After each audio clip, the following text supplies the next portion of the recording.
Welcome to Audacity Works, a podcast inspired by and dedicated to the working artist, the creative entrepreneur, and generally, doing the damn thing.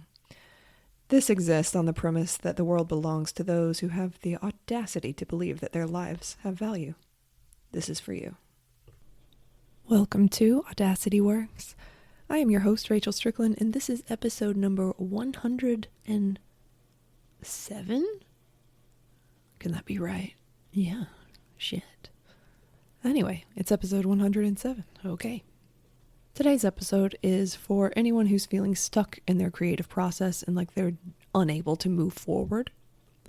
And in spite of the clickbaity title, I actually am going to give you 3 hacks for how to move forward when you're feeling stuck.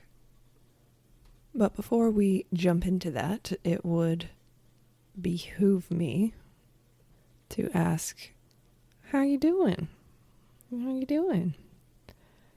It's been a week, and I think a lot of us are finding our feet under the circumstances. Just as a note, I did write something on the morning after the election, and I put it as a public post on my Patreon, and then I'm like, why am I just putting it on the Patreon? I'm going to put it everywhere. So then I sent it out in a newsletter. And I heard from a lot of people that it was helpful. And so I'm going to post it in the show notes of today's episode. So if you, I know, like healing and growth and going into a better place, it's not a linear line. You know, it's kind of like a circle or a spiral or trying to knock over a vending machine. Like you got to rock it back and forth a few times. So if you get into a place where you're feeling hopeless, or like your sense of purpose isn't enough to spur you on, apparently this was a good read, and you know, I agree. So I'll just put it there for you for posterity. It's the least I can do. And just to like briefly and inadequately summarize, it was about sort of asking myself, what is my function here? What can I do? And attending to that function has led me to a much better place here on this Monday morning. It's Monday, November 11th is when I'm recording this. And last night we had the second Charleston Artist Salon here in Charleston, South Carolina. The first one we had 8 attendees, that's myself and Manflesh included, and I was thrilled with that attendance. I expected less this time and got more. There were 11 souls in that room, myself and Manflesh included, and 3 people had signed up to present something, myself included, because you know I'm going to benefit from my own organization. You should benefit from your own organization, by the way. Just one woman's opinion. And my good friend Vanessa talked about an aerial dance film that she wants to make, and we got to ask her some questions about it, and she got to ask us some questions. And Georgia, a local dancer here in Charleston, talked about a piece, a big group piece that she wants to make and choreograph based on the story of the yellow wallpaper.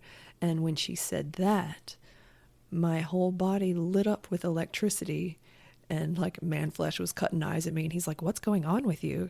I'm like, are you okay? And I'm like, yeah, I'll tell you later.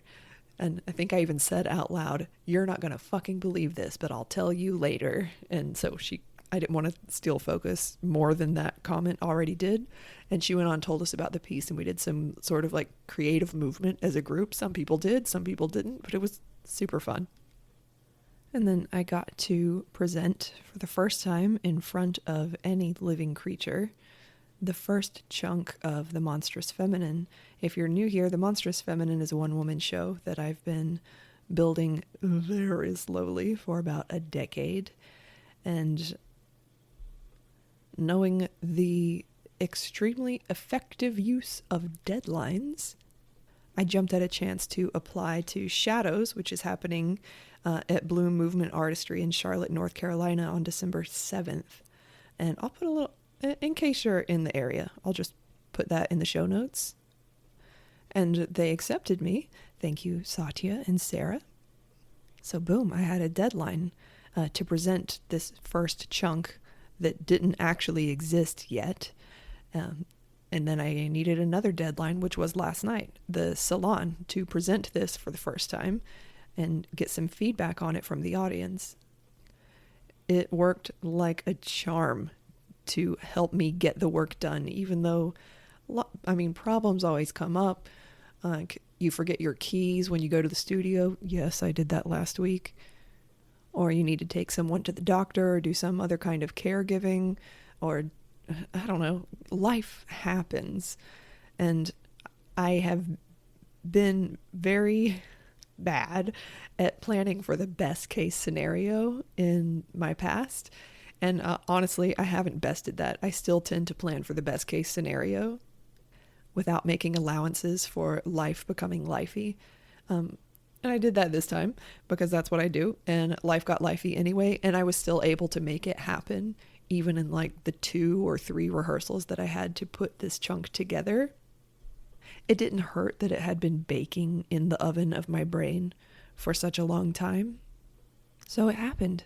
And I put it into the room in front of 10 other living souls, and was able to ask them questions afterwards, and they were able to ask me questions, and then it existed, because that's the magic of both deadlines and getting the body into the room. And I gotta tell you, that artist salon was exactly the medicine that I needed. And I was so grateful for that opportunity, and for every person in the room. And of course, afterwards people thanked me for making the container, and I'm like, thank me, thank you. Without you, I'm just a woman alone in a room, trying to move like a spider. And honestly, I do that quite a bit on my own. So thank you for making this experience what I actually wanted it to be. And it's beautiful when it works, when you set out to do something and eureka, it works. And what I was going to say earlier about the yellow wallpaper, when Georgia said that was the story that she was making this piece about, and I was like, you're not going to fucking believe this, but I'll tell you later. The piece of music that I used to choreograph this piece is called The Yellow Wallpaper, and it's by the Parlour Trick, which is 2 artists, Dan Cottrell and my friend MeredithYayanos, aka The Harpy. This entire album ensorcelled me from the moment that I heard it, and I don't even know if this show and this whole section of my brain, which is now like a cathedral-sized section, would even exist without Meredith and without her music. In this particular album in particular, I'll put a link to it in the show notes. It's available on Bandcamp. But just that little bit of synchronicity was such an affirmation for me. And we all talked about it afterwards, because of course I had to tell everyone after I showed my piece. And one of the artists in attendance, Kayla, she's a makeup artist, she said, yeah, it's like God's winking at you. And then she winked at me, and it was glorious. And it had been a long time since I felt synchronicity like that. And I do believe in synchronicity. I believe that it's a confirmation. It's like the goddess is whispering to you, keep going, you're in the right place. Which is a medicine I very much needed, and I think I'm probably not alone in that sentiment. So this whole experience made me just want to reiterate a couple of points to the creators that are listening right now. One is the magic of a deadline. And if you're having trouble putting meat on the bones of something and it doesn't seem to be going anywhere, get yourself a deadline. It doesn't have to be paid. It doesn't have to be fancy. It just has to exist. And it has to be in accountability with someone other than yourself. Unless you're like the 0.5% of people that are fully accountable to themselves at all times, I would recommend that this deadline be accountable to other people and not just you. Point number 2 that this really hammers home for me is habeas corpus. Little backstory, habeas corpus, well, it's Latin. It means you will produce the body, and it's used in legal terms to say, like, the person has to be brought into the room. But myself and Shannon McKenna co-opted this years ago as a sign-off, meaning, bitch, you better make your work, because the work has to be made. And I run the Audacity project, right? The Audacity project is all about getting your materials in order, your website, your bio, your CV, and having your pitches done, having your rates set, and knowing how to pursue opportunity. All of that is on the back end of an artistic business. And it's all extremely important work, and it's work that I am continually honored and delighted to do. The other side of that work is you got to make the fucking work. You got to make the piece. You got to make the show. You got to have something to sell if you're hoping to sell it. You got to finish the collection of paintings, Wes. So co-opting habeas corpus in this way just allowed me and Shannon to repeatedly, over years of Zoom calls, and every time we would sign off, we'd say, habeas corpus, bitch. It just means go make your fucking work. I'm going to link that episode. It's one of the first guest episodes I ever recorded with Shannon McKenna. It's episode 67. I'll link that in the show notes as well, because looking over the show notes for the episode with Shannon, a lot of it's like pretty relevant to where I am now. So maybe it's relevant to where you are now. It's about like creating the next phase of your life, and also grief. A little bit relevant at the moment. Okay, so what do I mean by, because it's not a hack to say habeas corpus. Like, it's a fun reminder, and it's even more fun if you say habeas corpus, bitch. But it's not a hack. Like, it's not actionable advice. It's kind of like, any aerialist listening know when you're learning a drop, like a scary drop for the first time, and your teacher's like, you just have to do it. And you're like, shut up. That's not helpful. Like, just do it. Oh my God, just do it. Like, go away. It's not necessarily helpful to be told, you just have to do it. But thanks. So the hack here is a concept called destroy the blank canvas, because while it's not helpful to be told to just like, hey, just go write your book. Okay, thanks. Go to hell. But it is helpful to say, take 5 minutes and write something terrible. It's just to destroy the blank page and to get anything down, and that whole thing can be painted over, so to speak. So that's hack number 2. Destroy the blank canvas. Put the body into the room and do absolutely anything without expectation and attachment to the outcome.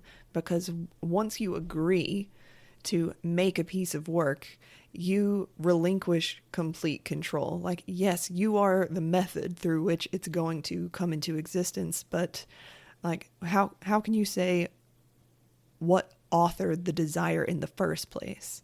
And I know it's kind of woo, and I don't care because it's my podcast, but I don't think that we are the authors of our own desires. I think that that comes from some kind of connection that we have to the divine or to the shadow. And is there a difference between the two? But when we agree to create, we work in partnership with this force that is coming through us. So it's arrogant to believe that we get to control the entire process from beginning to end. And that's where artists stop working, because they're like, this doesn't feel the way I thought it would feel. This doesn't look the way I wanted it to look. Well, you're not done with it yet. And it's not just you in the room. So just destroy the blank canvas, and that will give you something to work from. Okay, hack number 3, the long-awaited hack number 3, is less of a hack and more of a reframing. And I've said this before and I'll say it again, but you're not stuck. You're not stuck because being stuck means you don't have any agency and you don't have any choice. And that is almost never true. We do have agency and we do have choice. They're just scary. And maybe we're not stuck, we're scared. Maybe we're not stuck, we're scared. And because I've said that before, I'll just leave that as it is and consider some other possibilities as well. Like, if we are scared, that fear is protecting us from something. What is that fear and that inaction protecting you from? And you can follow that rabbit hole to the core of what's actually going on. And what's actually going on might be lots of things. And maybe you're just depressed, dude. Like, maybe you're just fucking depressed. Maybe you just don't feel good. Like, what do you need to feel better? And this is where being a human is super irritating and rude, because I like to think of myself as this fractal being connecting, heaven and hell, and neither of which I really believe in, but, connected to the divine and to nature and to every other living creature, and like, oh, I'm so deep and special, and we're all universal stardust, but also we're really just large plants. And that's where it gets rude, because I'm like, okay, well, I feel like shit, so what are the things that I need? Like, have I gone outside? Have I drank water? Did I get any sleep? Have I eaten food in the past 4 hours? And then I do those things, and most especially, the most rude of all is, have you moved your body? And not just have you gone on a little walk for your mental health, but like, have you picked up a heavy thing and put it down? If you've done all of those things and you still feel like shit, that's useful information. That means something else is going on. But generally, I find when I do those things and I check off the box, okay, food, water, rest, exercise, sunlight, I feel better, because I am not a special fractal being. I am a large fig leaf. I am a large fig leaf and absolutely nothing more. So that's rude, but also I tend to feel better after those things, like 95% of the time. The other 5%, I got some other shit going on and I need to sort my house out. Need to get the house in order. Case in point, yesterday afternoon, I was dangerously close to disassociating. And I was like, the only thing I feel like I have the energy to do is crawl into my bed, close the curtains, and watch Schitt's Creek on my phone and hope that I fall asleep. And that sounds depressing, and I don't think it would lead to a better state of mind, even though that's what I wanted to do. So instead, I cleaned the kitchen and I drank a jar of water, and it was so patronizing, because then I felt a little bit better. And then I went to the artist salon, and then I felt 100,000 times better. It's just so annoying, but also great. So those are the 3 hackies. Okay. 1, create a deadline for yourself. Get yourself a deadline to show this thing. And if you can't find a room to be in, make one. Hack number 2, destroy the blank canvas. Don't care what it is. Don't care how bad it is. Just relinquish your white-fisted control over the final outcome of this and just let anything out. Hack number 3, you're not stuck. You might be scared, or you might be a giant plant in need of those 5 basic things: sunlight, water, food, rest, exercise. Ugh, I know, I hate it. But also, if there is something else going on and you do need to get your house in order, what do you need? And what is this stuckness protecting you from? I'm looking at the time, and it's time for me to relinquish my time talking into your ears. Thank you for inviting me here. Thank you for being here so much. If you have requests for future podcast episodes, I would love to hear them. You can reach me on Instagram at Rachel Strickland Creative, or on Patreon at Rachel Strickland Creative. This podcast is powered by Patreon. So I got to give a huge shout out to my patrons, especially now on a day where I feel so much better. that I put some meat on a skeleton. Thank you. Thank you for standing with me in the fallow times and the fecund times. Did I say that right? I hope so. If you enjoyed this, please share it with someone. I would be honored. And if you're local to Charleston and you're listening to this and you want to get in on the next Salon that happens, I'll put a link at the bottom of the show notes to the local list that you can join to be apprised of such shenanigans. Until next time, my friends, you have my love and appreciation. Also, Habeas Corpus, bitches. Don't go back to sleep.